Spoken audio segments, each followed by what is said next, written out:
The forum said this was one of the most important meetings in its 40-year history. Vladimir Putin delivered the opening address, and China's Premier Wen Jiabao talked about greater global economic cooperation. The leaders came, they saw, they talked, but did they decide anything? This is not a parliament, this is not United Nations General Assembly, nobody passed resolutions here. This is just to meet people, listen to each other, and do whatever you want to do back where you make decisions. If you are from the government, you go back to the government and make decisions. If you are an academic, you do the academic. If you are a businessman, you do the businessman's decisions. So this is a place where you kind of recharge your battery. Outside, the sun was shining both on the mountains and on the 2,500 visitors to this alpine retreat where invalids were once sent to recover.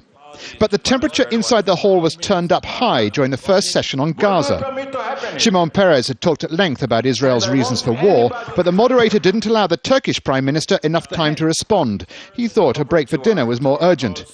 So, exit one of the main players brokering Middle East talks. On the same day, Ban Ki-moon launched an emergency appeal for $613 million to help Palestinians recover from Israel's war on Hamas. The United Nations and other aid agencies can jump into action to help the 1.4 million civilians in the Gaza Strip to recover. That is why the humanitarian flash appeal for Gaza that we are announcing today is so timely and so important. And help is what the Senegalese president offered President Mugabe if he would step down and leave Zimbabwe. You can come to Senegal, invited President Wade. There was a deafening silence from Harare. But the long shadow of the global economy hung over this forum as it never had before.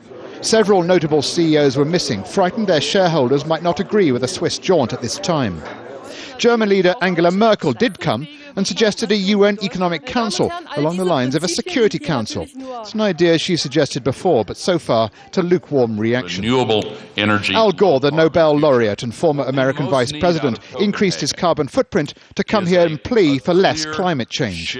He said the world was running out of time to find what he called a planetary solution to a planetary crisis.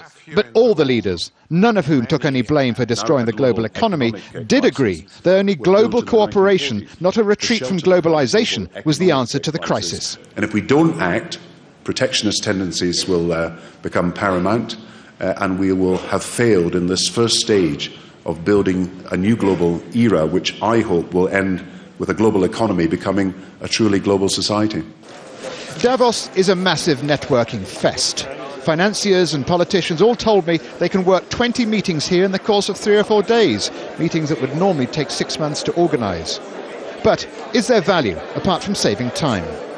Well, those taking part are certainly guilty of thinking big: global economy, wars, poverty, energy, banking, and they do occasionally come up with some real solutions. But do they change the world? The jury's out on that one. But there is one certainty here at Davos.